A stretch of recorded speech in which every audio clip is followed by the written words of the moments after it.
हिंदी के जिज्ञासु श्रोताओं और मित्रों, आपका एक बार पुनः स्वागत है। हम लोग जो है ना, ये इस सारी बातों को लेके एक क्रैश कोर्स जैसी बात चल रही थी, उसको हम करने जा रहे हैं। इसको हम नाम दे देते हैं क्या? Crash course.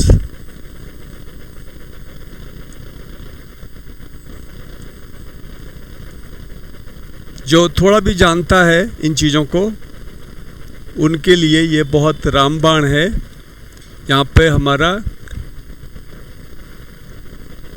यही था ना, विवाह तत्पुरुष, हाँ, क्रैश कोर्स।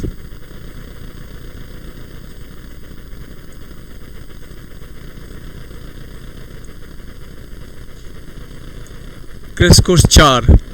हालांकि जो क्रैश कोर्स प्रस्तुत किया जा रहा है, इसका किसी पहले के किसी पाठ से संबंध नहीं है। ये सारे अपने आप में स्वतंत्र हैं। आप देखेंगे, जैसे ये समास की यदि बात करूं मैं, तो समास देखा जाए ना, यदि परीक्षक अपने पे आ जाए तो समास बहुत जटिल है, और जैसे कि पैटर्न है उसके हिसाब से देखा जाए तो समास सरल है। तो समास के बारे में सबसे पहले ये बात ध्यान रखो। देखो, आपका सबसे पहले भ्रम दूर कर दूं मैं।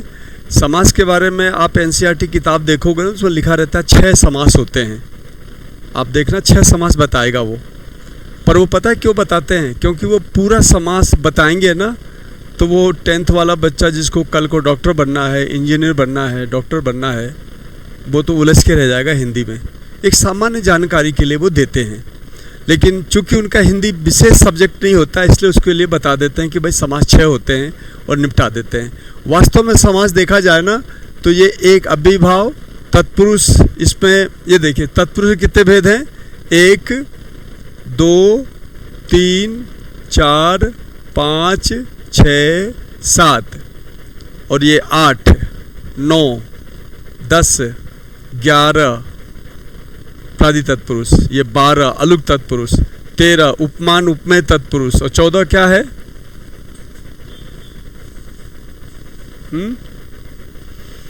14 आप लोग बताओ क्या है?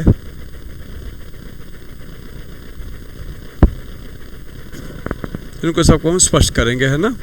तो देखो, फिर आप इस पे आते हो तो ये भी बहुब्रीहि जो है ना 4 प्रकार का है। ये भी 4 प्रकार का है। मैंने 3 लिखा है। एक और कौन सा हो सकता है? बेतिहार बहुब्रीहि। क्या होगा? बेतिहार बहुब्रीहि। और जब द्वंद्व में आते हो, द्वंद्व में 1 2 3 है। इतरेतर का उदाहरण होगा माता पिता, बहुत प्रसिद्ध उदाहरण है। माता और पिता दोनों की प्रधानता है। इसमें क्या है? दोनों की प्रधानता है। वैकल्पिक में एक की प्रधानता, वैकल्पिक में दोनों में से एक की प्रधानता है।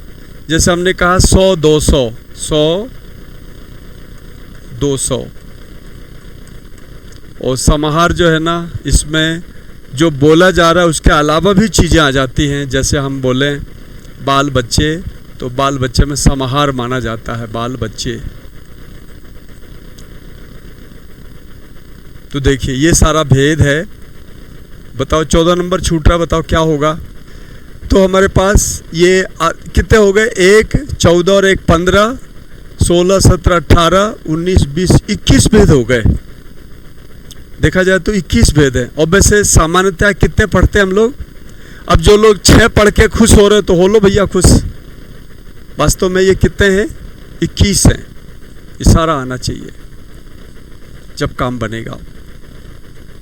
तो इसके बारे में बड़ा इजी है समास, है ना। मेरी तो इच्छा, जैसे आंवला होता है ना, आंवला, आंवला को पूरी तरह हाथ में ले सकते हैं क्या शुभम? या बिल्व, आजकल बिल्व फल आने लग गए हैं, उसका जूस बड़ा पेट के लिए फायदेमंद होता है। तो बिल्व को हाथ में ले सकते हो? मुट्ठी में पूरी तरह से नहीं ले सकते। आंवले को ले सकते हैं। तो हिंदी भाषा में एक कहावत है, हस्ता मलकवत। हो सकता है आ जाए एग्जाम में। क्या कहावत है? हस्ता मलकवत। अच्छा, हस्ता मलकवत में संधि क्या है? हस्त अमलक। हस्त और अमलक क्या संधि हो गई? तो हस्त और अमलक यानी हाथ में आंवला की तरह। जैसे हाथ में आंवला एकदम मुट्ठी में बन जाता है, ऐसे ही सारे विषय पर आप, हाँ, तो इसमें आपको ये विषय को हस्तामलकवत करना है। जैसे आंवला को हाथ में ला सकते हो, ऐसे इसको आप कर सकते हो। तो ये 14 हो गया आपका उपपद तत्पुरुष समास। उपपद तत्पुरुष समास, इसको हस्तामलकवत कर दें, आपके हाथ में थमा दें, तो फटाफट इसको, जो बेसिक बात पता है ही आपको, तो इसमें अभिभाव की विशेषता क्या है। सबसे पहले देखो परीक्षक जो प्रश्न पूछेगा, अब हम परीक्षक का दिमाग रीडिंग करते हैं, वो सबसे पहले ये पूछेगा पूर्व पदार्थ प्रधान समास कौन सा है, अभिभाव। उत्तर पदार्थ वाला समास कौन सा है, तत्पुरुष। प्लस का मतलब है प्रधान, और दोनों पद गौण। अन्य पद पदार्थ कौन सा है, बहुब्रीहि। और दोनों पद प्रधान कौन सा है, द्वंद्व। यहाँ से प्रश्न आएगा, ध्यान रखना है आपको, ये बहुत महत्वपूर्ण चीज़ है। अब ये कैसे क्या है वो अलग बात है, लेकिन इस तरह से 4 इसके विभेद बनते हैं। अच्छा, फिर इसके बाद आप देखेंगे इसके अपने पास जो है ना, बहुत पहले आपने पढ़ा होगा, आपको ध्यान होगा, मैं यहाँ बता देता हूँ। ये देखो आप, ये देखो कर्ता, आगे क्या आएगा, ने, कर्म को करण से, संप्रदान के लिए, अपादान से अलग होने के अर्थ में, संबंध, काके की रारेरी, बिल्कुल काके की रारेरी, और अधिकरण में पेपर। ये बेसिक चीज़ है इसका, में पे पर, ये बेसिक चीज़ है, कारक की चीज़ है, ये आपको सबको आता है। तो इसी के आधार पर देखो कर्ता, इसमें जो है ना, इसमें जो शब्द आएगा इस वाले में कर्ता ने की प्रधानता रहेगी, इसमें को की प्रधानता रहेगी, इसमें करण से की प्रधानता। चौथे को संप्रदान बोलते हैं। आप जो देखोगे ना संप्रदान शब्द पाओगे, तो शब्द इनमें से कोई शब्द आएगा। जैसे मैं लेता हूँ संप्रदान, जैसे एक मैं ले लेता हूँ अपादान, जैसे ज्ञान रहित शब्द बोला हमने, और हमने ये लिया सज्ञान। तो सज्ञान का मतलब है ज्ञान के साथ, और ज्ञान रहित का मतलब है ज्ञान से रहित। तो इसमें जो है समास कौन सा है, अपादान तत्पुरुष। इसमें समास कौन सा है, करण तत्पुरुष। ऐसे करके समास हुआ करते हैं। संबंध में क्या होगा, राजपुरुष। क्या हो जाएगा, राजपुरुष। इसका विग्रह करना क्या हुआ, राजा का पुरुष। तो काके की हो तो संबंध तत्पुरुष। अच्छा, में पेपर कहाँ पे आता है, में पेपर अधिकरण में आता है। तो इसका ऐसा शब्द आएगा, इसमें में पेपर आएगा। जैसे देखिए जलमग्न, जल में मग्न। आजकल आप लोग क्या है, अध्ययनशील हैं, अध्ययन में शील है। तो इस तरह से देखो, ये जो शब्द आएंगे ना आपके एग्जाम में, उसको आप खोल के देखना। खोल के देखोगे तो सही से यदि विग्रह कर दिया आपने, काके की आ रहा है तो षष्ठी तत्पुरुष बता दो, यदि अलगाव का भाव आ रहा है तो अपादान तत्पुरुष बता दो, यदि द्वारा का सेंस दे रहा है तो करण तत्पुरुष बता दो, है ना, करण तत्पुरुष बताओ। यदि को का सेंस आ रहा है, जैसे देखो हमने बताया चिड़ी मार, ये देखो चिड़ी मार, क्या विग्रह होगा, चिड़ी को मारने वाला या चिड़िया को मारने वाला, तो हो जाएगा चिड़ी मार, है ना। तो चिड़ी मार को आ रहा है, इसलिए हम कर्म तत्पुरुष कहेंगे। इसके बारे में आपको ध्यान रखना, ये चीज़ें हैं। मैं यहाँ 2 बात अव्यभाव के बारे में विशेष बताना चाहूँगा। अव्यभाव की 3 विशेषता है। देखो, एक तो यह कि उपसर्ग या अव्यय इसके शुरुआत में रहेगा। जैसे हम शब्द लेते हैं प्रतिदिन, ये देखो आप, प्रतिदिन अव्यभाव का उदाहरण है। प्रतिदिन देखो, प्रति शब्द उपसर्ग है, शुरू में आ रहा है। और दूसरी विशेषता है, ये क्रिया विशेषण का काम करेगा। प्रतिदिन हमेशा क्रिया विशेषण का काम करेगा। आपको रट लेना है कि भाई अव्यभाव समास वाला क्या काम करता है, क्रिया विशेषण का काम करता है। हो सकता है यहाँ से प्रश्न उठे। और एक खास बात और है जो आज तक एग्जाम में नहीं पूछा गया है, वो है अश्वपद विग्रह। जब आप इस समास को लेते हो ना, तो ये समास अश्वपद विग्रह कहलाता है। यानी ये अपने पद से अपने पद से विग्रह नहीं करता, किसी और का पद को लेके काम चलाता है। ऐसे समाज में पौधों में होता है ना, कई ऐसे होते हैं जो खर्चा अपने घर से नहीं लेता है और कहीं उगाही करके खा लेता है। ऐसे कई लोग होते हैं, घर से खर्चा नहीं लेंगे और कहीं कहीं उगाही कर लेंगे, कुछ कर लेंगे और काम चला लेंगे। जैसे एक पौधा होता है संजीवनी, वो पेड़ पे चढ़ जाएगा, अमरबेल चढ़ जाएगा और वो जो उसकी खुराक है ना पेड़ की, उसको लेता जाएगा। वो खुद कुछ कमाई, जड़ वड़ उसके नहीं होते, पत्ते उसके नहीं होते। तो अश्वपद विग्रह उसी तरह का है। अश्वपद विग्रह वाला जो समास है ना विभाव, ये अपने पद का प्रयोग नहीं करता है। जैसे प्रतिदिन है, देखना प्रतिदिन का विग्रह करता हूं मैं, इसका विग्रह होगा दिन दिन दिन दिन, ये होगा विग्रह। देखना दिन दिन में प्रति आया क्या, इसलिए इसमें अश्वपद विग्रह, यानी अपना पद नहीं है। अपना पद प्रति था और दिन था, दिन तो आ गया, प्रति नहीं आया, इसलिए ऐसे समास को क्या बोलते हैं, अश्वपद विग्रह समास।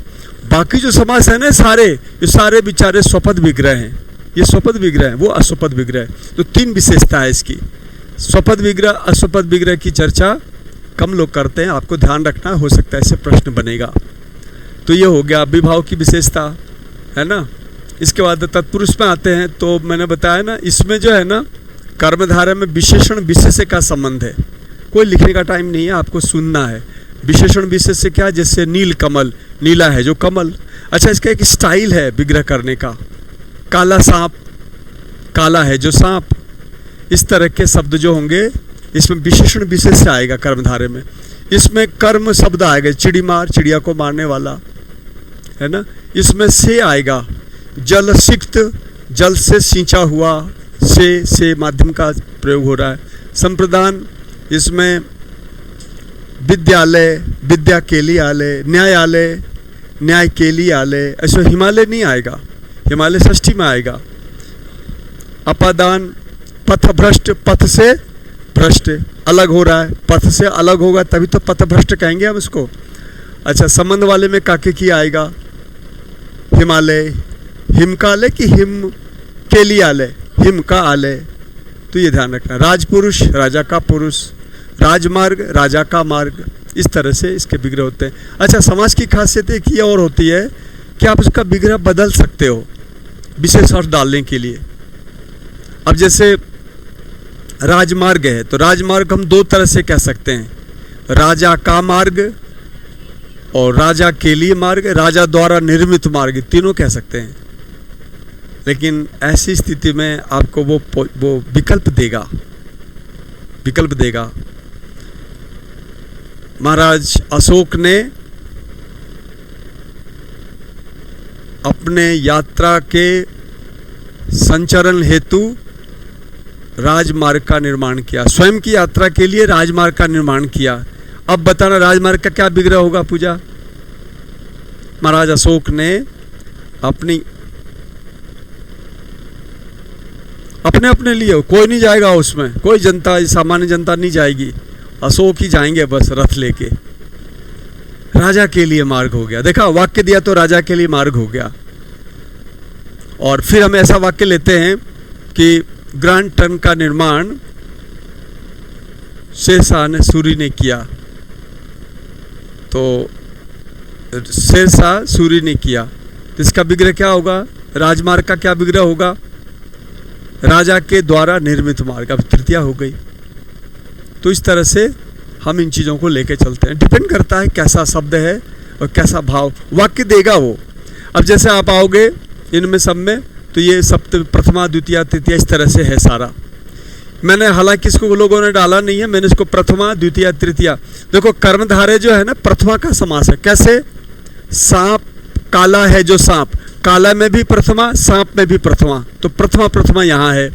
द्वितीया, द्वितीया आपको यहाँ, द्वितीया कैसे को दिखाई देगा, तृतीया कैसे इसमें से दिखाई देगा, संप्रदान क्यों इसमें केली दिखाई देगा। तो बड़ा इजी है, इसके सहारे ये पांचों सातों चलता है, इसके सहारे ये सारा का सारा चलेगा, तो ये इसका समाधान बड़ा इजीली हो जाता है।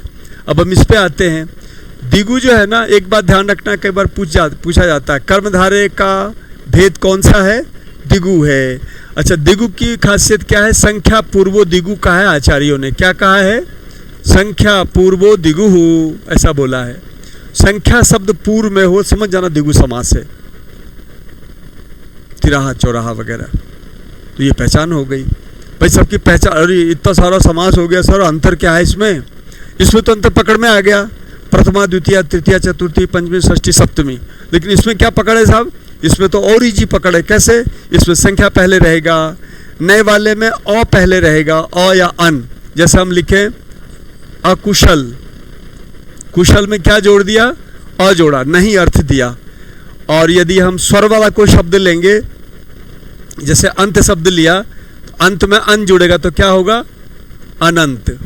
ये हो गया आपका नए तत्पुरुष समास का। तो बड़ा इजी है, नहीं अर्थ वाला और अन इसमें जुड़ता है। हम आते हैं मध्यम पद लोपी में। मध्यम पद लोपी आपको परेशान कर सकता है। इसमें बीच वाले शब्द का लोप हो जाता है। जैसे दही बड़ा, दही में डूबा हुआ बड़ा। देखो कितने शब्द हैं? दही में डूबा हुआ बड़ा, 5 शब्द हैं, और बीच वाले तीनों का लोप कर देते हो और क्या बोलते हो? दही बड़ा। लुप्त तत्पुरुष बोलते हैं इसको। इसका छोटा नाम क्या है? लुप्त तत्पुरुष। तो ध्यान रखना, बीच वाले तीनों का लोप हो गया। आप कहोगे साहब लोप तो आपने ऊपर भी किया था, राजा का पुरुष में आपने का का लोप किया था। तो मेरा ये कहना है का लोप किया था, शब्द का लोप नहीं किया था। का क्या है? का तो परसर्ग है, विभक्ति, उसका लोप किया था हमने। यहाँ में को वगैरह के साथ साथ शब्दों का लोप हो रहा है, इसलिए इसका नाम है मध्यम पद लोपी तत्पुरुष। घोड़ा गाड़ी, घोड़ा गाड़ी, घोड़ा के द्वारा खींची जाने वाली गाड़ी। बाप रे, तो 7 शब्द हो गए। और पहला क्या है? घोड़ा, और लास्ट क्या है? गाड़ी। घोड़ा गाड़ी रख दो साथ में, और बाकी कितने का लोप हो गया? 5 का लोप हो गया, तो बन गया घोड़ा गाड़ी। तो 5 का लोप हो रहा है तो क्या कहलाएगा? मध्यम पद लोपी। बोल के देख लेना। गुरु भाई, एक ही आश्रम में रह के पढ़ने वाले जो विद्यार्थी होते थे ना, वो गुरु भाई होते थे। एक बनिया होता था, एक बामन होता था, फिर भी वो क्या थे? भाई थे। तो भाई कैसे हो गए? उसके माँ बाप तो अलग हैं, तो हमारे व्यवस्था थी गुरु के संबंध से भाई। एक ही आश्रम में पढ़ रहा है, एक ही जगह बैठ रहा है, एक ही साथ रह रहा है, तो मित्रते हैं, मित्र के साथ साथ भाई भी है। ज़्यादा आत्मीयता दिखाने के लिए क्या बोलते थे? गुरु भाई है। शुभम अशोक का गुरु भाई है, क्योंकि साथ साथ पढ़ रहे हैं। ये हमारा कंसेप्ट था। और जो साथ साथ पढ़ते हैं ना, उसमें शास्त्र में लिखा हुआ है 4-5 साल का अंतर भी मित्र का ही लक्षण होता है। ये नहीं कि कोई दादागिरी करेगा, ऐसा नहीं था। पहले हमारे यहाँ भी व्यवस्था थी, यदि 4-5 साल का भी अंतर है तब भी वो क्या होते थे? मित्र होते थे। चलो आगे देखते हैं। तो मध्यम पद लोपी हो गया। प्रादि तत्पुरुष में क्या है? प्रादि तत्व बड़ा इजी है, इसमें उपसर्ग आएगा। और उपसर्ग तो यहाँ भी आ रहा है, ले लो साहब, चक्कर पड़ गया। उपसर्ग यहाँ भी आ रहा है, उपसर्ग यहाँ भी आ रहा है। इस उपसर्ग से क्या बनेगा? क्रिया विशेषण। और इस उपसर्ग से कोई व्यक्ति का बोध कराएगा, जैसे उपाचार्य, प्राचार्य, विदेश। विदेश कोई क्रिया विशेषण है क्या? प्राचार्य कोई क्रिया विशेषण है क्या? प्राचार्य तो व्यक्ति है। तो व्यक्ति बोधक यदि उपसर्ग लगा हुआ है तो कहलाएगा क्या? प्रादि तत्पुरुष। और यदि क्रिया विशेषण बन रहा तो कहलाएगा अव्ययभाव। ये अंतर ध्यान रखना, प्रश्न यहीं से उठेंगे, ध्यान रखना, यहाँ से प्रश्न उठता है। इसके बाद है आपका अलुक तत्पुरुष। अलुक का मतलब विभक्ति का लोप नहीं होना। अभी हम इतना विभक्ति का लोप कर रहे थे। हमने गुरु के संबंध से भाई इतना सारा शब्द लिया, तो गुरु भाई, गुरु के संबंध से भाई, तो हमने गुरु भाई ले लिया, तीनों का लोप कर दिया। तो बहुत ज़्यादा शब्दों का लोप हो तो क्या कहलाएगा? मध्यम पद लोपी। और जहाँ बिल्कुल लोप नहीं होगा उसको कहेंगे अलुक तत्पुरुष। तो बिना लोप वाले शब्द कौन से हैं? तो देखिए अलुक में क्या होता है? अलुक में जैसे आपको याद रखना पड़ेगा, जाने मन, जान ए मन, शाम ए गजल, शाम ए गजल। ये तो हो गया उर्दू का। ए जो है ना, ए का मतलब क्या होता है? का। ए का मतलब का होता है, इसका लोप नहीं हो रहा है। आप शाम ए गजल का विग्रह शाम ए गजल ही करोगे, इसका विग्रह भी वही है और समस्त पद भी यही है, इसका लोप नहीं होता। इसको कहेंगे अलुक तत्पुरुष। संस्कृत में 2-3 शब्द हैं, जैसे परस्मयी पद, परस्मयी पद, आत्मने पद, ये भी क्या किसका उदाहरण है?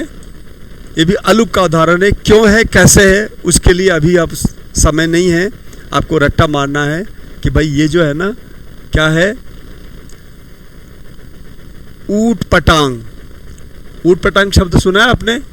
ऊट पटांग, ऊट पटांग, ऊट पटांग, ये क्या है? ऊट पटांग अलुक तत्पुरुष है। क्यों? प जो है ना, प ऊंट पे टांग, पे का लोप नहीं किया है। देखो ये प है, यहाँ पे ए है, यहाँ पे ए है, यहाँ पे सुमई है, यहाँ पे ए है, यहाँ पे भी प है। तो ये विभक्तियाँ हैं, ये हिंदी की विभक्ति है, ये उर्दू की विभक्ति है, ये संस्कृत की विभक्ति है। सुमई जो है चतुर्थी का रूप है, ए जो है ये सप्तमी का रूप है, इसका लोप नहीं हुआ, इसलिए क्या कहलाएगा? अलुक तत्पुरुष। हो सकता है यही शब्द आ जाए एग्जाम में। बहुत सारे शब्द हैं, देखना आप उसको, हम तो कंसेप्ट बता रहे हैं आपको। फिर होता है उपमान तत्पुरुष। कई बार आप तुलना करते हो, कमल नयन, कमल के समान नयन, तो कमल के समान नयन, उसकी आंखें कैसी है भगवान विष्णु की? कमल के समान सुंदर नयन है। तो जब तुलना करते हो, तुलना को उपमान उपमेय कहते हैं, तब उसे हम कमल नयन शब्द क्या हो जाएगा? उपमान उपमेय का उदाहरण हो जाएगा। एक है अलग, हमने कर्मधारय में अलग चीज़ है, कर्मधारय में तो दोनों शब्द अलग अलग। जैसे कर्मधारय का उदाहरण है काला है जो सांप, हम की तरह नहीं बोल रहे हैं, यहाँ की तरह बोल रहे हैं। कमल की तरह आँख, कमल है जो आँख नहीं, कमल की तरह आँख, ऐसा बोल, थोड़ा सा फर्क है। उपपद तत्पुरुष में क्या होगा? उपपद तत्पुरुष में ऐसा शब्द आता है लास्ट में जिसका स्वतंत्र प्रयोग नहीं होगा। जैसे देखो, हम शब्द लेते हैं गृहस्थ, है ना, हम लिखेंगे जलद, क्या लिया हमने? जलद। ये देखो आप, ये फर्क समझो आप। जलद में जल है, जल को देने वाला, जो द है ना, द का स्वतंत्र प्रयोग हिंदी भाषा में नहीं होता है, इसलिए ये क्या शब्द है? किसका शब्द है? उपपद तत्पुरुष का शब्द है। छोटा सा शब्द आ रहा है जिसका कोई स्वतंत्र अर्थ नहीं है या स्वतंत्र प्रयोग नहीं है। गृहस्थ, गृह में स्थित रहने वाला, गृह में रहने वाला, घर पे रहने वाला को हम गृहस्थ कहते हैं। तो स्थ जो है ना, ये स्वतंत्र रूप से प्रयोग नहीं होता है, इसलिए ये शब्द कैसा है? उपपद तत्पुरुष का शब्द है। मनोज भी होगा, बहुत सारे शब्द हैं। मनोज, मन से जन्मने वाला। सरसिज, तालाब में जन्मने वाला।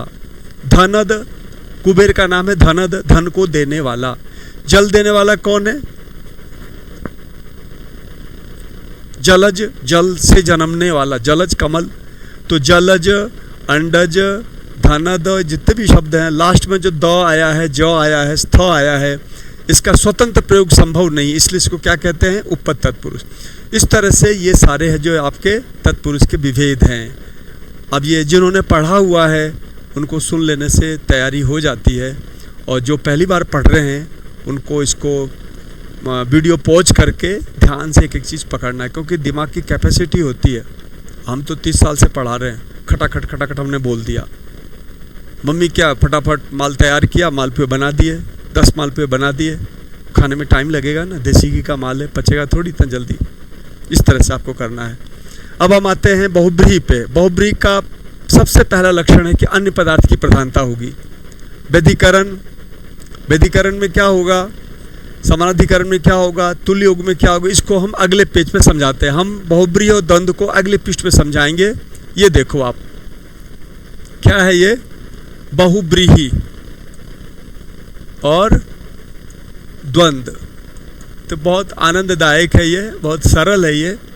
बहुब्रीहि में हमारे 4 भेद जो है ना, देखिए, समानाधिकरण, ये पहले आ चुका है, समानाधिकरण। दूसरा है व्यधिकरण, वो क्रम आगे पीछे भी हो सकता है, कोई बात नहीं। और तीसरा क्या है? तुल्य योग। और चौथा है व्यतिहार बहुब्रीहि, व्यतिहार। इसके शॉर्ट में समझना ऐसा है, समानाधिकरण का एक उदाहरण लेता हूं मैं, पीतांबर। ये देखो, पीतांबर, इसको खोलना पड़ेगा तब पता चलेगा। पीत है अंबर जिसका, पीत है अंबर जिसका। व्यधिकरण का उदाहरण लेता हूं, चंद्रशेखर। इसका विग्रह कर देता हूं मैं, है ना। चंद्र है शेखर पर जिसके, चंद्र है शेखर पर जिसके। यहां देखो आप, यहां क्या है, पीत शब्द में कौन सी विभक्ति है? कुछ भी नहीं। काके की नाने नहीं है क्या? कुछ भी नहीं, इसलिए इसमें 1 नंबर दिया। अंबर में क्या विभक्ति है? कुछ भी नहीं है। पीत है अंबर जिसके। काके की तो जिसमें लग रहा है, यहाँ काके की लगा हुआ नहीं है, इसलिए ये दोनों समान हो गए ना, इसलिए समानाधिकरण बहुब्री का उदाहरण है। यहाँ देखिए चंद्रशेखर, चंद्र है शेखर पर जिसके, चंद्र में तो है 1 नंबर, और यहाँ कौन सा पर कौन से पे आता है? सप्तमी में आता है ना, इसका है 7 नंबर। यहाँ हो गया देखो अलग अलग विभक्ति हो गई, इसको कहेंगे व्यधिकरण। हमने शॉर्ट पर लिखा है, क्या नाम इसका? व्यधिकरण। और शब्द क्या हो सकता है? क्या बोला मैडम आपने? वीणा पाणी शब्द लेते हैं, वीणा पाणी। जब समास करते हैं तो मिला के लिखते हैं, ध्यान रखना, ये समास मिल के लिखा जाता है।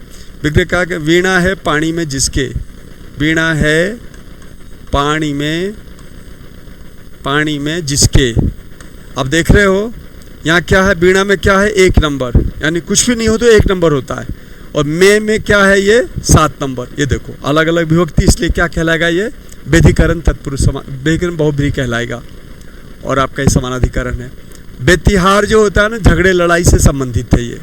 जैसे झोंटा झोंटी, झोंटा झोंटी, परस्पर झोंटे को पकड़ के होने वाली लड़ाई। प्रैक्टिकल थोड़ा दिखा सकते हो दोनों सहेलियां चाहो तो। लड़कियां करती है आपस में झोंटा झोंटी, क्योंकि उनके बाल होते हैं तो पकड़ते हैं। तो झोंटा झोंटी का विग्रह क्या करेंगे? परस्पर झोंटे को पकड़ के होने वाली लड़ाई। लाठा लाठी लेते हैं, लाठा लाठी का क्या होगा? परस्पर लाठियों के प्रहार से होने वाली लड़ाई। तो झगड़े झंझट में हम कहते हैं व्यतिहार। ये ध्यान रखना, पता नहीं क्या दे, दंता डंडी दे सकता है, वो कुछ भी दे सकता है, याद रखना। और तुल्य योग का मतलब, तुल्य तो एकदम इजी है, सपरिवार, सपरिवार, परिवार के साथ, परिवार के साथ, सकुशल, कुशल के साथ, कुशलता के साथ, सकुशल है तो कुशल के साथ। तो इस तरह से हमारा बहुब्री का 4 विभेद है, चारों को ऐसे समझना होता है। और मैं आपको बता दूं, ये समानाधिकरण व्यधिकरण को लोग वह कठिन समझते हैं। बताना कठिन है क्या? कोई कठिन नहीं है।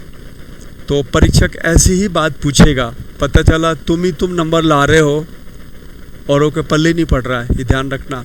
जो साथी सुन रहे हैं ध्यान से सुन लो, कान खोल के।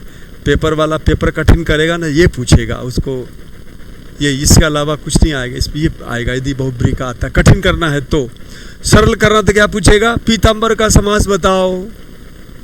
और कठिन करना तो क्या पूछेगा? व्यधिकरण का उदाहरण कौन सा है, समानाधिकरण का उदाहरण कौन सा है। तो ऐसी स्थिति में विग्रह करके देख लेना, जहाँ पे एक जैसी विभक्ति है वो समानाधिकरण का, जहाँ अलग अलग विभक्ति हो व्यधिकरण का होगा। यही कठिन है, यही सरल है। जब तक नहीं जानते तब तक यह। द्वंद्व देखो, द्वंद्व में हमारे पास 3 चीजें हैं। इतरेतर, माता पिता, दोनों में क्या आ रहा है? तथा आ रहा है, माता पिता, माता तथा पिता हो गया। एक होता है समाहार, समाहार में क्या होता है? जो नहीं लिखा है वो भी इसमें आ जाता है।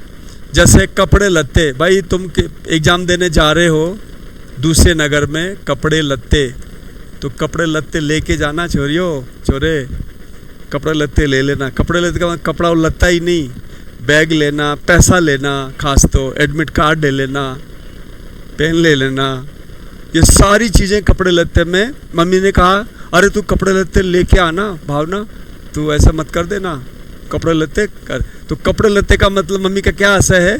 सारी चीज़ें। तो कपड़े लत्ते में क्या है? समाहार है। ऐसे बहुत सारे शब्द हैं। किसी ने किसी से पूछा और भाई क्या हाल है? हाँ साहब दाल रोटी चल रही है। दाल रोटी चलने का मतलब दाल और रोटी तो चल ही रही है, इसके अलावा और भी खर्च, वैसे पेट्रोल महंगे हो गए हैं आजकल, लेकिन बाकी सब ठीक चल रहा है। गैस भी महंगे हैं लेकिन चला लेता हूँ काम। तो दाल रोटी में क्या समास है? समाहार द्वंद्व समास है, ये ध्यान रखना है। कंसेप्ट देखो, समास जो है ना समझदारों की चीज़ है, जो समझ जाएगा वो बाजी मार। फिर तो पढ़ लेगा, फिर तो यूट्यूब है, या फिर पुस्तकें हैं, सब पढ़ लेगा।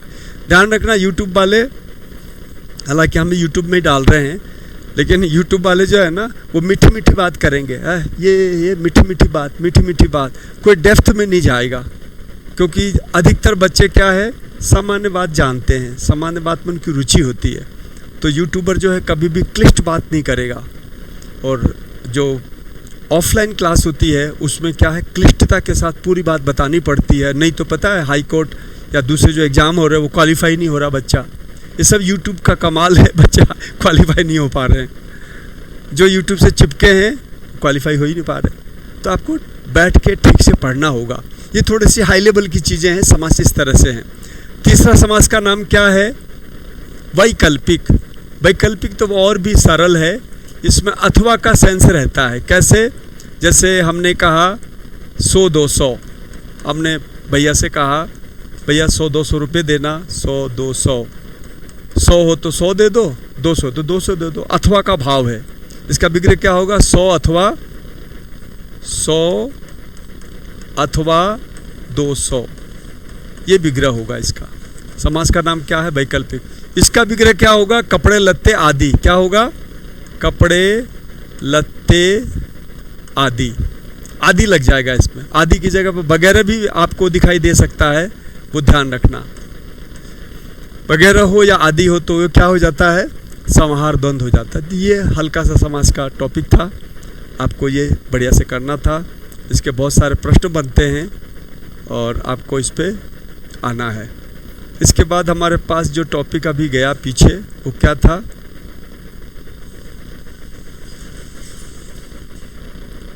हाँ, ये वाला देखिए, वाक्य उद्देश्य विधेय काल अर्थ रचना वाच्य वृत्ति पक्ष वाक्य शुद्धि। ये इसलिए लिखा हमने समास के साथ और चीज़ को नहीं लिया क्योंकि समास विस्तृत था, संधि विस्तृत है। हम इसको यूँ ले रहे हैं क्योंकि ये सब आपस में क्या है? मिलते जुलते हैं, बहुत इजी है। वाक्य देखिए, वाक्य के बारे में 3 बातें याद रखिए: आकांक्षा, योग्यता और सन्निधि। आकांक्षा, योग्यता और सन्निधि, बस इसमें हम ज़्यादा बोलेंगे भी नहीं। वाक्य इसी को कहते हैं। आकांक्षा, योग्यता, सन्निधि से युक्त शब्द समूह को वाक्य कहते हैं। आकांक्षा कहते हैं किसी की आकांक्षा की पूर्ति होना। जैसे मोहन खाकर बोला, मैंने बोला मोहन खाकर, तो सुनने वाले के खाकर आगे तो बोलो क्या? खाकर सो गया, पढ़ने लगा, क्या किया? तो मोहन खाकर जो है वाक्य नहीं है। क्यों? इसमें आकांक्षा नहीं है। अच्छा, वो साइकिल से उड़कर अमेरिका गया, तो साइकिल से उड़ के अमेरिका जाता है क्या? तो साइकिल में उड़ने की योग्यता नहीं है, इसलिए क्या है? ये योग्यता विहीन वाक्य, ये वाक्य नहीं है, इसमें योग्यता नहीं है, ध्यान रखना। अच्छा, सन्निधि, एक चीज़ अभी बोली जाए और उसका दूसरा हिस्सा 2 घंटे बाद बोली जाए तो उसको भी वाक्य नहीं कहेंगे। सारी बातें एक साथ होनी चाहिए। इसका मतलब, इसकी परिभाषा बन गई, आकांक्षा, योग्यता और सन्निधि से युक्त जो शब्द समूह है उसको वाक्य कहते हैं। बस ये वाक्य खत्म। और कई लोगों ने तो सन्निधि, आकांक्षा से नाम ही नहीं सुना होगा। वो कहते कठिन है, कठिन है, कठिन है तो बैठे रहो, कठिन है तो परीक्षा की पूछ देगा, तुम रह जाओगे। पूछेगा, पता कैसे पूछेगा? बताइए इसमें कौन सा तत्व ऐसा है जो वाक्य के लक्षण में नहीं आता है? 3 तो आता ही है, मैं यहाँ रख दूंगा। अर्थ, आकांक्षा, योग्यता, सन्निधि और अर्थ युक्त वाक्य। आकांक्षा, योग्यता, अर्थ किस पे टिक लगेगा? अर्थ पे लगेगा, क्योंकि अर्थ जो है वाक्य का अंग नहीं है। आकांक्षा, योग्यता, सन्निधि वाक्य का अंग है। आप सोचेगा अर्थ, दिमाग लगाओ, अर्थ तो होना चाहिए, वाक्य का अर्थ होता। अरे बेवकूफ कहीं का, अर्थ को ले लिया ना आकांक्षा में, अर्थ अलग से क्यों आएगा? वो बेवकूफ थोड़ी थे आचार्य, उन्होंने सारी बात को लेकर 3 तत्व बता दिए, इन तीनों में सब कुछ आ गया। तो वही बात है, यदि गुरुमुख हो जाता है ना तो कोई दिक्कत नहीं आती है।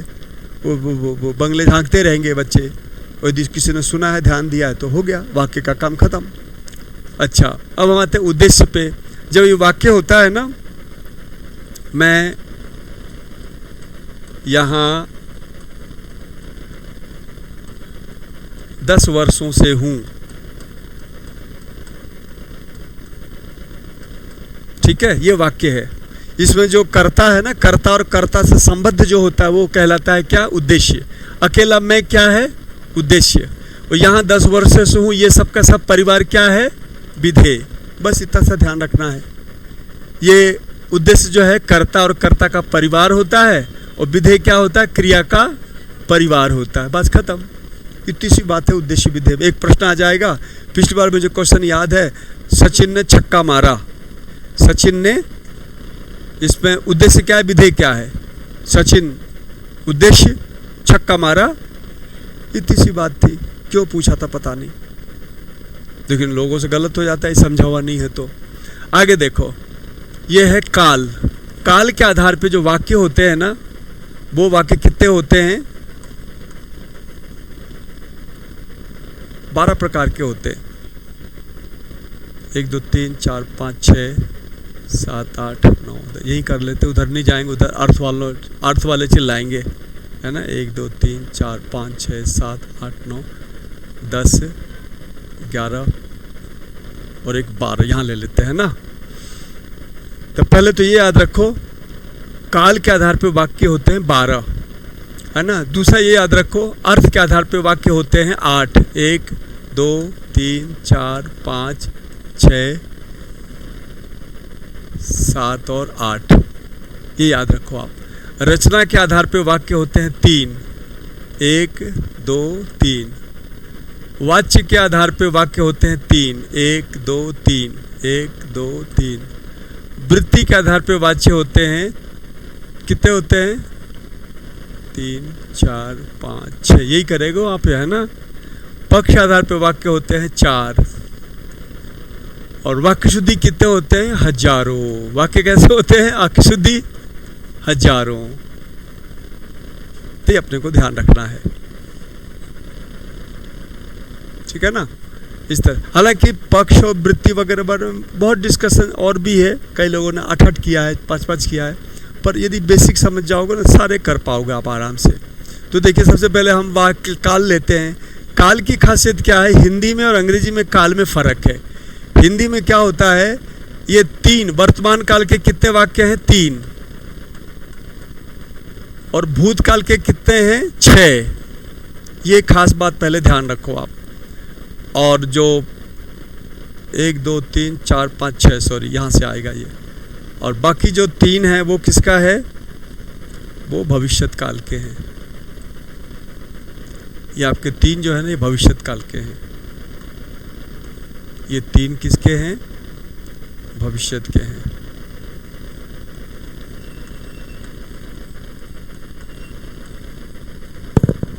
ये आपको ध्यान रखना है, ठीक है ना। तो ये वर्तमान के 3, भूत के 6, भविष्यत के 6 काल होते हैं। और हालांकि अंग्रेजी के अनुसार कतई नहीं है ये, आपका 3 होगा, वह जाता है, ठीक है ना, ये एक वाक्य हो गया। दूसरा होगा वह जा रहा है, ये दूसरा हो गया। और तीसरा है शायद वह जाता है, शायद वह जाता है। अब हिंदी वालों ने ऐसे बना दिया तो आपके वहाँ पे मिल जाएगा ये, है ना। तो दूसरा जो है भूतकाल, इसमें 6 होंगे। कौन कौन सा? वह गया, वह गया, उसको तो देखो सामने, वह गया, ये क्या होगा? वह गया। दूसरा होगा वह जा रहा था। तीसरा होगा वह जा चुका था, पास्ट टेंस है ना ये, जा चुका था। चौथा होगा वह जा चुका है। और शायद जोड़ दो, शायद वह गया, शायद वह गया। और यदि वाला आ जाएगा, यदि वह गया, यदि वह जाता, यदि वह जाता तो पढ़ता, यदि वह जाता तो पढ़ता। मैं फिर से बोल देता हूँ, है ना, साफ साफ दिख नहीं रहा है। पहले वह गया, वह जा रहा था, वह जा चुका था, वह जा चुका है, देखो चुक है इसका वाला था, उठ के यहाँ चला गया। अंग्रेजी में ये यहाँ पर है, उठा के हमने यहाँ डाला इसको। शायद वह गया और यदि वह जाता तो पढ़ता, इस तरह के वाक्य इसमें आते हैं। ठीक है, तो इसका नाम दे रखा है, क्या क्या नाम दे रखा है वो देखने की बात है। अब जैसे उद्देश्य विधेय तो बहुत इजी है, इस वाले चीज़ों को हटा देते हैं और हम ले लेते हैं किसको, आपके काल वाले जो वाक्य है ना उसके सबको हम ले लेते हैं। देखिए वह जाता है, ये जो है ना ये आपका है सामान्य वर्तमान काल। क्या है ये? सामान्य वर्तमान काल, सामान्य वर्तमान काल। वह जा रहा है, क्या है? यह तात्कालिक वर्तमान काल। ये तात्कालिक नाम दिया इन लोगों ने, तात्कालिक वर्तमान काल। और शायद वाले को क्या नाम दिया है? संदिग्ध वर्तमान काल। बस ये खत्म हो गया, 3 संदिग्ध वर्तमान काल। अब ये गया जो है ना क्या है? सामान्य भूतकाल, सामान्य भूतकाल। और वह जा रहा था, क्या है? अपूर्ण भूतकाल, ऐसा नाम दिया है आचार्यों ने, अपूर्ण भूतकाल। और फिर आप आते हो चुका था है, तो ये पूर्ण भूतकाल है। चुका था क्या है? पूर्ण भूतकाल, पूर्ण भूत। और जा चुका है आसन्न भूत, इसका नाम है आसन्न भूत, आसन्न भूत। और बाकी तो इजी है, क्योंकि शायद वाला हो जाएगा संदिग्ध, और यदि वाला क्या हो जाएगा? यदि वाला हो जाएगा संकेतात्मक। इस तरह से 6 भेद उन्होंने भूतकाल के किए हैं। तो ध्यान रखना, क्या पता कैसे पूछ लेगा वो, लेकिन बढ़िया। देखो कभी भी पेपर करते समय आप पूरी बात समझ लो, प्रश्न यहीं से उठेंगे तो आगे पीछे कैसा भी करेगा, यदि समझा होगा तो अब झट से आपका टिक लग जाएगा। भविष्यत काल का तो बहुत ही ईजी है। कैसे? बहुत भविष्यत काल में एक तो होगा वह गागेगी आएगा, वह जाएगा, वह जाएगा। संदिग्ध वाला क्या करेंगे? शायद वह जाएगा। और यदि वह जाएगा तो सफल होगा, यदि वह जाएगा तो सफल होगा। इस तरह से इनको 3 इसमें डाल दिया। अंग्रेजी वाला जो आपका, यदि आपने अंग्रेजी पढ़ा है, 10 जानते हो, तो वो वाली बात यहाँ डालनी नहीं है, उससे बच के रहना है ना। ये आपका क्या है? ये काल के आधार पे ये 12 भेद किए गए हैं। और अब इसके बाद इसको हम यहीं रहने देते हैं, या इसको मिटा देता हूँ मैं, है ना, क्योंकि हमें लेना है कौन सा? अर्थ के आधार पे लेना है। तो काल वाली जो बातें हैं ना, इसको हम हटा के तभी हम ठीक से समझ पाएंगे। कई बच्चों को क्या साफ नहीं दिखता है तो दिक्कत हो जाती है। तो हम 8 जो विभेद है ना उसको हम लेते हैं, है ना। तो आप वीडियो पॉज करके कई चीज़ों को रुक के देख सकते हो। ये क्रैश कोर्स की बातें हैं, इसलिए हम एक बार इसको थोड़ा सा स्पीड लेके चल रहे हैं ना। तो देखिए, अर्थ के आधार पे हमारे पास वाक्य हैं 8। तो देखो ये बड़ा इजी है समझना। एक तो होता है वह पढ़ता है, सरल वाक्य हो गया। क्या है ये? सरल। नहीं जोड़ोगे तो क्या हो जाएगा? नकारात्मक। और क्या जोड़ दोगे तो क्या हो जाएगा? क्या वह पढ़ता है? ये हो गया प्रश्नात्मक। क्या वह पढ़ता है? ये हो गया प्रश्नात्मक। 3 हो गया, 1 2 3। चौथा लेंगे हम शायद वाला, शायद वह पढ़ता है। ये हो गया वह पढ़ता है, ये संदिग्ध हो गया।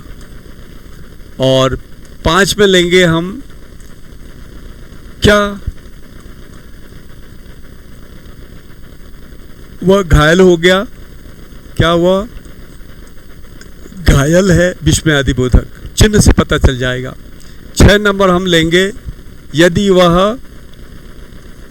पढ़े तो काम बने।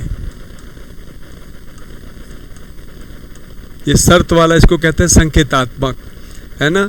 7वां है आप किसी को शुभकामना दो, भगवान आपका भला करे। भगवान आपका एग्जाम देने जा रहे हो, आपका भला हो, भगवान आपका भला करे। ये हो गया इच्छार्थक। और 8वां लेंगे हम तुम द्वार बंद करो।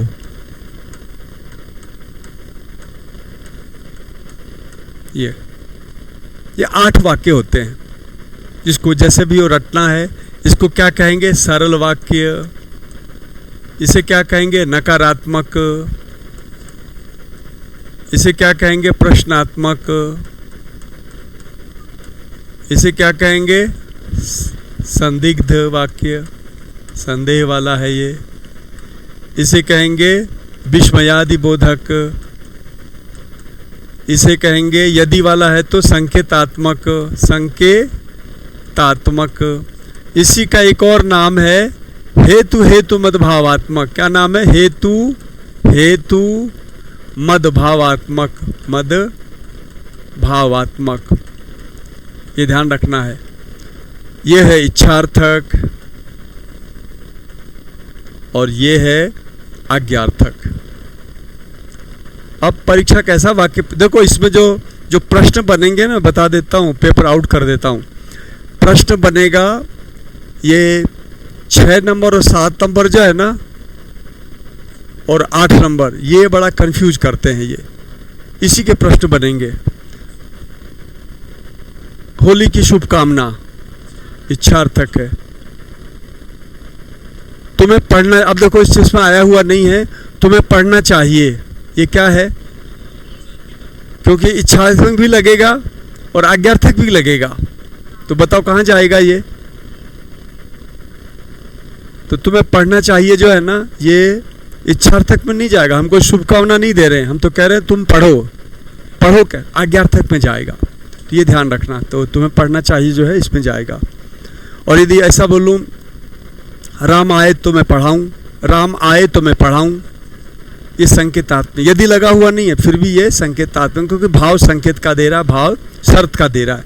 इस तरह से 8 होते हैं अर्थ के आधार पे। हाँ, तो ये शर्त हो गई, यदि राम आएगा तो मैं जाऊंगा, ये भी शर्त वाला हो गया, यानी संकेतात्मक। अब देखो बात ये है, अब इससे जो है इसका वृत्ति से संबंध है इसका। इन तीनों को मिला के हम बोलते हैं, क्या बोलते हैं? निश्चय सूचक वृत्ति। क्या बोलते हैं? निश्चय सूचक वृत्ति। इसका निश्चय सूचक है। बाकी का नाम संदिग्ध है, विस्मयादि बोधक है, संकेतात्मक है, और ये भगवान आपका भला करे इच्छार्थक है, तुम द्वार बंद करो आज्ञार्थक है। तो ये तीनों मिलकर हो गया निश्चय सूचक। बाकी का हो गया अलग अलग नाम दे रखा है। इसलिए ये जो वृत्ति के कितने 6 हैं, तो ये 1 से 3 तो आ गया इसमें, 1 से 3 किस में आ गया? इसमें। और 2 नंबर में आ गया आपका संदिग्ध। 3 में क्या आ गया? विस्मयादि बोधक आ गया। और 4 में आ गया संकेतात्मक। 5 में क्या आ गया? इच्छार्थक आ गया। और इसमें आ गया आज्ञार्थक। तो एक तीर से 2 निशाने सध गए। आप इसको ध्यान रखना, इसमें 3 को 1 कर देना, आपका वृत्ति का काम हो गया। तो मैं यहाँ से अर्थ को और वृत्ति को मिटा देता हूँ। मिटा दूँ? आ गया समझ में सबके? तो अर्थ और वृत्ति को मिटा देता हूँ। देखो, मैं अर्थ वाला वाक्य प्रकार हटा देता हूँ ताकि हमारे पास जगह खूब सारा मिल जाए, और फिर हम अर्थ और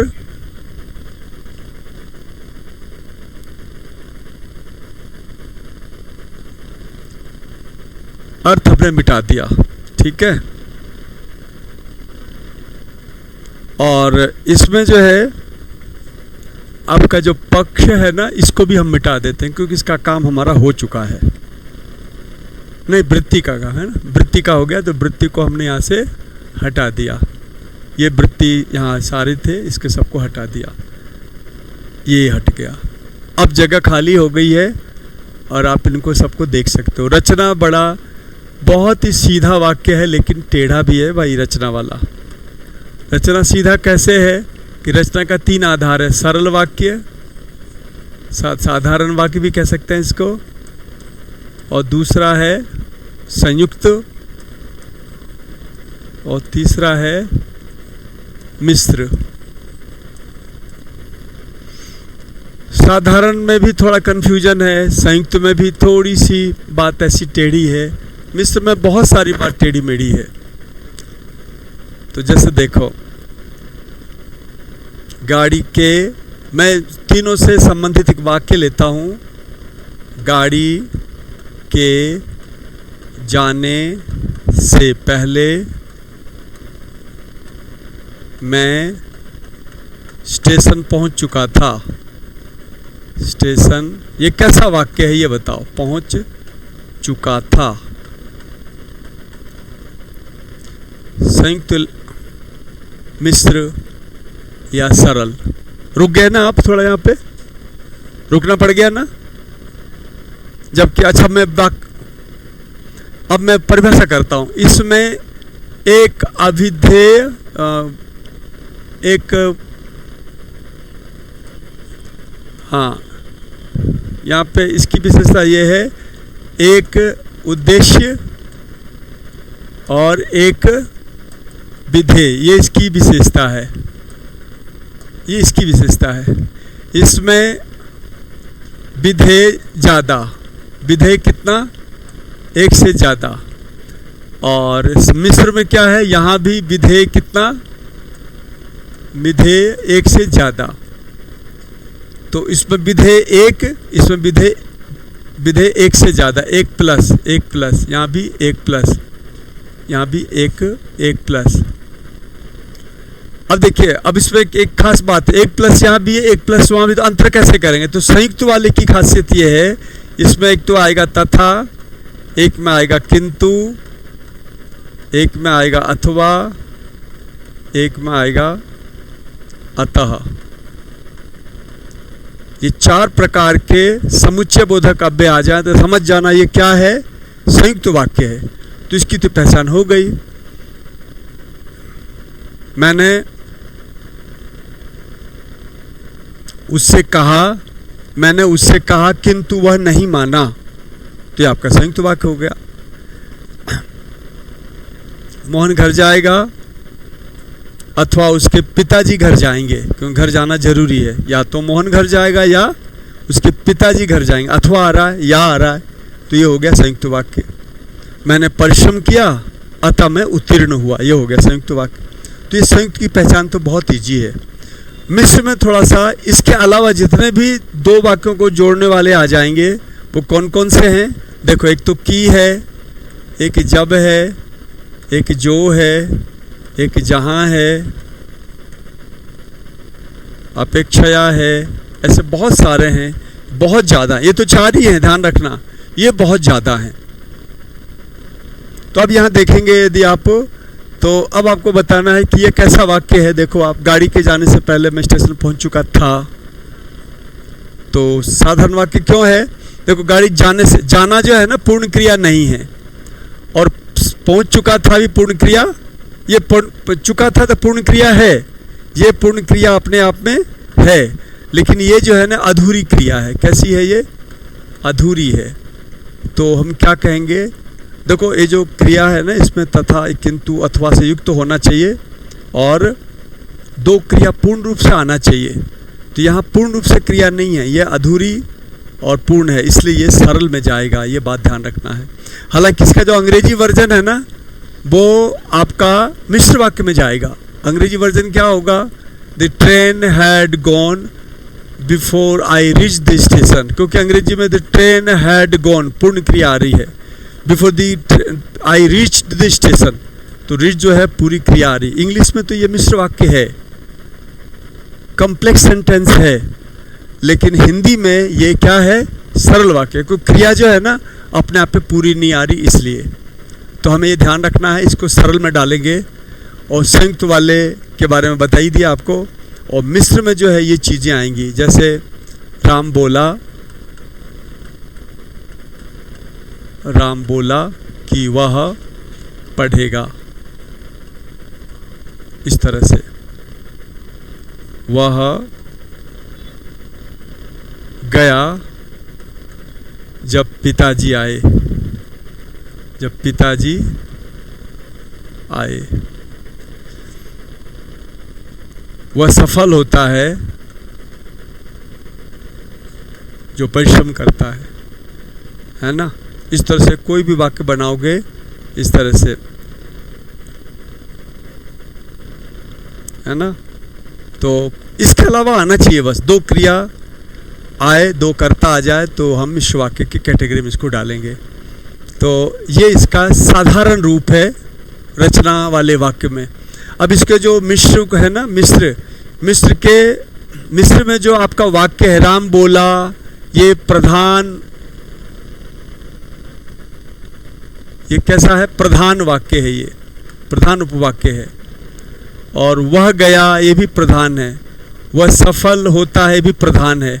और की से अनुशासित जो है ना, ये वाला, ये उपवाक्य है, आश्रित उपवाक्य है। ये क्या है, ये आश्रित उपवाक्य है। जब से जुड़ा हुआ जो है ना, ये आश्रित उपवाक्य है, ये आश्रित उपवाक्य है। तो इसके वाक्य मतलब जो स्वतंत्र रूप से किसी के अधीन नहीं होता वो प्रधान उपवाक्य होता है, और जो कि जब जो से अनुशासित होता है वो आश्रित।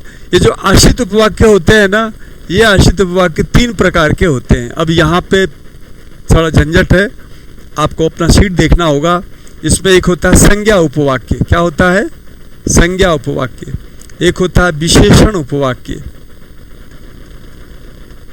एक होता है क्रिया विशेषण उपवाक्य। क्रिया विशेषण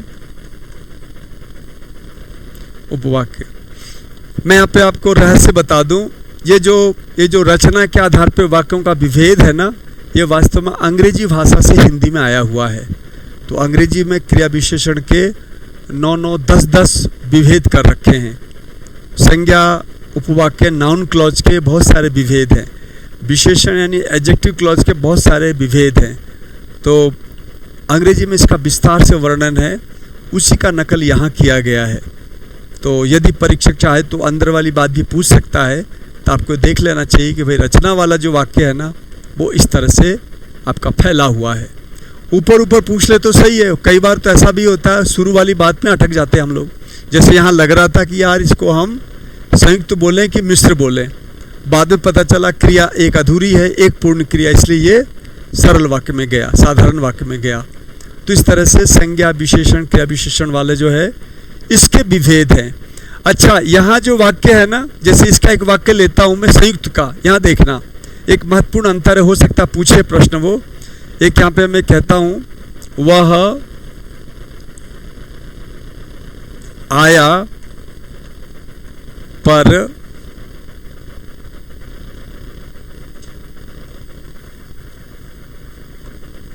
चुपचाप चला गया।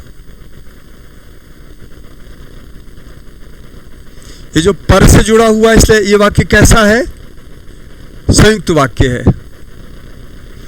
अब देखो वह आया जो वाक्य है ना, वह आया, ये है प्रधान उपवाक्य। क्या है ये, प्रधान उपवाक्य है।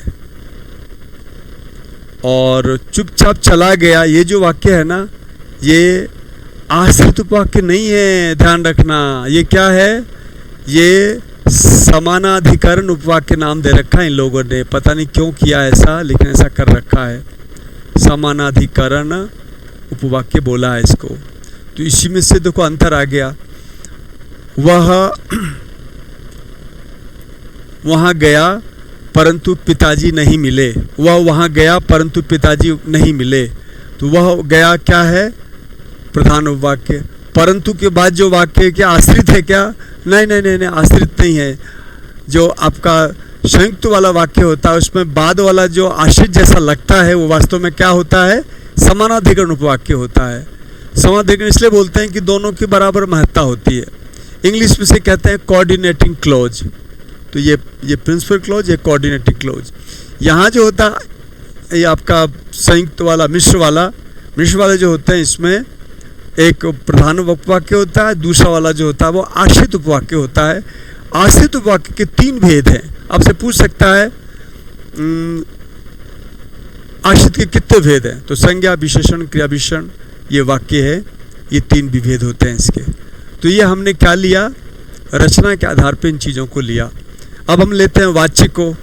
तो वाच्य में आप देखोगे, वाच्य के लिए मैं अलग, अच्छा हमने अभी इसको ले लिया था, इसका क्या नाम था, वृत्ति लिया था। तो पक्ष को भी ले लेते हैं ताकि वाक्य शुद्धि तो लंबा चौड़ा, इसको हम देखेंगे बाद में। तो इसको सबसे पहले हम इसको एक तरफ से निपटा देते हैं, फिर हम वाच्य को धीरे से आगे बढ़ के लेंगे। पक्ष को देखिए, पक्ष क्या होता है?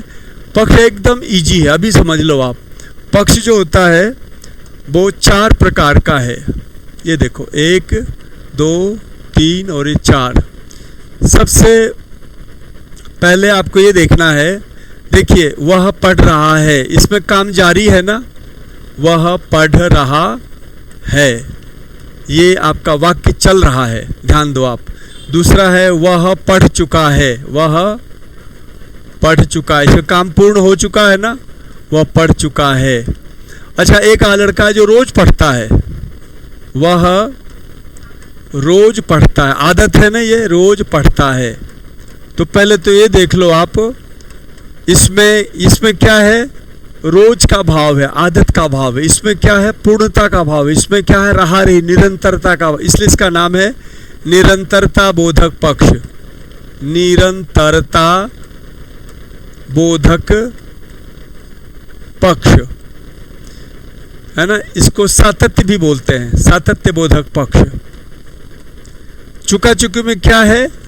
पूर्णता बोधक पक्ष, पूर्ण काम हो चुका है, पूर्णता है। और पढ़ता में आदत है, तो अभ्यास द्योतक पक्ष। क्या है ये? अभ्यास द्योतक पक्ष। अच्छा, तो नित्यता भी कह सकते हो आप, नित्यता बोधक पक्ष, नित्यता। अब ध्यान रखना, निरंतरता और नित्यता में फर्क है। निरंतरता में रहा रही है और नित्यता में आदत है ना। और पूर्ण, वो पढ़ चुका है तो साफ साफ दिखाई दे रहा पढ़ चुका है। इस तरह से ये 3 वाक्य होते हैं। अब देखो यहाँ जो हमारे पास ये पक्ष है, ये 4 प्रकार का है।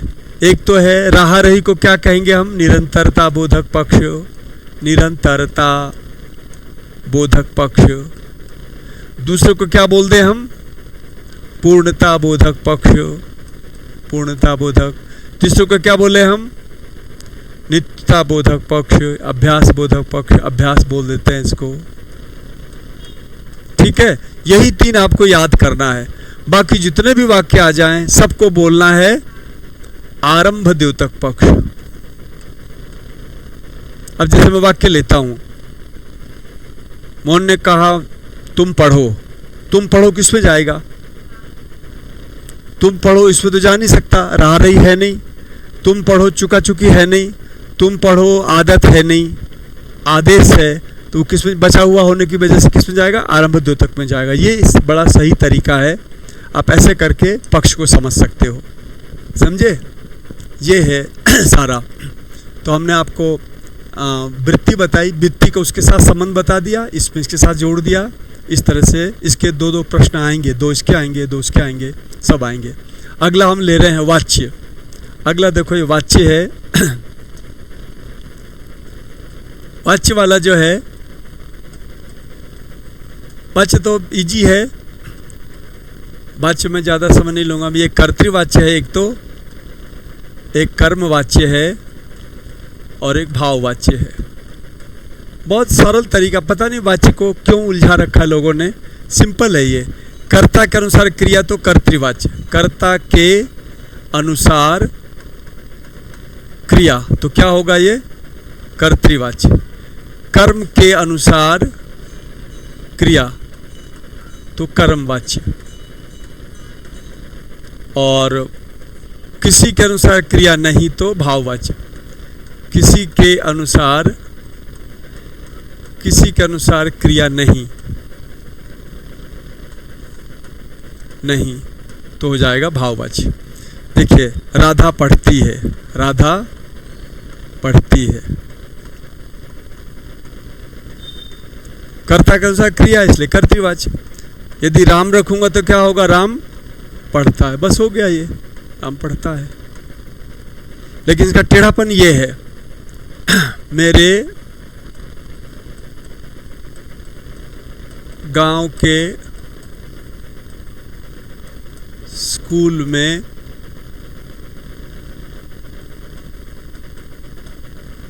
चबूतरे के पास भैरव बाबा का एक मंदिर है। ये लो साहब, ऐसे वो टेढ़ा कर देगा आपका वाक्य। तो मेरे गांव के स्कूल में चबूतरे के पास भैरव बाबा का मंदिर है। अब इसमें बताओ क्रिया कौन है, वो कर्ता के अनुसार है कि कर्म के अनुसार है कि भाव के अनुसार है, वो देखना है। तो कर्ता पहचानने के लिए हमारा नियम है कौन पूछना। कौन है क्रिया है, तो कौन है? मंदिर है। मंदिर हो गया आपका कर्ता। मंदिर क्या हो गया? कर्ता। अच्छा, मंदिर कितना है? एक है, इसलिए क्रिया कितनी है? एक है। तो मंदिर के साथ है आया हुआ है। और यदि मैं ऐसा बोलता चबूतरे के पास भैरव बाबा के अनेक मंदिर बोल देता ना मैं, अनेक मंदिर, तो है क्या हो जाता? है हो जाता। देखो एक बार है आ रहा है, एक बार है आ रहा है। इसका मतलब कर्ता बदलता है तो क्रिया बदलती है, इसलिए कर्ता के अनुसार क्रिया हो गई। इसको हम कर्तृवाचक का वाक्य बोलेंगे। ये सरल वाला है, ये टेढ़ा वाला है। अब कर्मवाच्य पे आइए। कर्मवाच्य में क्या होगा? वाक्य में जो शब्द होते हैं, कोई कर्ता होता है, कोई कर्म होता है। तो कर्म के अनुसार यदि क्रिया होगी, जैसे देखो यहाँ पे हम वाक्य ले रहे हैं, राम ने रोटी खाई।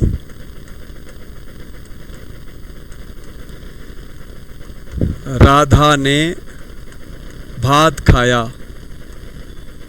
ये लो साहब, मुझसे गीता पढ़ी नहीं गई। आप ध्यान देना इसमें क्या है। मैं मुझसे के स्थान पे हम कर देते हैं राम से। राम से गीता पढ़ी नहीं गई। अब देखना यहाँ पे कर्ता कौन है? राम। यहाँ राम क्या है? कर्ता है। राम के अनुसार क्रिया आ रही है क्या? नहीं आ रही है। राधा भी कर्ता है। राधा तो स्त्रीलिंग, क्रिया आ रही क्या राधा के अनुसार? नहीं आ रही है। और राम जो है ना पुल्लिंग है, ये यहाँ पे कर्ता है। ये बताओ राम के अनुसार पढ़ी नहीं गई, क्रिया आ रही क्या? नहीं आ रही। इसका मतलब कर्ताओं के अनुसार क्रिया नहीं आ रही। रोटी कर्म है। रोटी क्या है? कर्म है। भात क्या है? कर्म है। गीता क्या है? कर्म है। देखो इन सब के अनुसार क्रिया आ रही है। भात पुल्लिंग है तो खाया आया, रोटी स्त्रीलिंग है तो खाई आया, गीता स्त्रीलिंग है तो पढ़ी नहीं गई आया। तो कर्ता के अनुसार क्रिया तो कर्तृवाच्य और कर्म के अनुसार क्रिया तो कर्मवाच्य। इतना सा सिद्धांत है इसका, बस। इसमें कर्म जरूर रहेगा। भाववाच्य में आओ। भाववाच्य में क्या होता है? न तो कर्ता के अनुसार क्रिया, न कर्म के अनुसार क्रिया, स्वतंत्र क्रिया होती। जैसे देखो कि कर्म तो लगभग होता भी नहीं है, होता भी है तो क्रिया को प्रभावित नहीं करता है। जैसे देखो, मुझसे ये पंक्तियां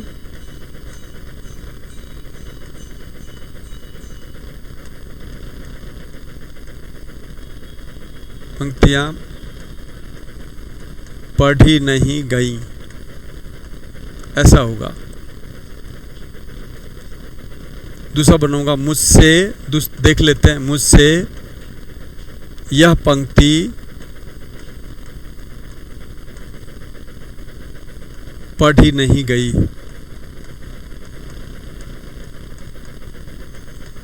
ठीक है। यहाँ पे बहुवचन हम मान रहे हैं, मुझसे ये पंक्तियां पढ़ी नहीं गई, है ना। ये देखो, ये पंक्तियों के अनुसार क्रिया आ रही है। और मैं करता है, यह जो है कर्म है, ये जो है ना कर्म है, इसलिए क्या कहलाएगा? ये कर्मवाच्य कहलाएगा। ये ध्यान रखना, ये क्या कहलाएगा? कर्मवाच्य कहलाएगा। क्यों?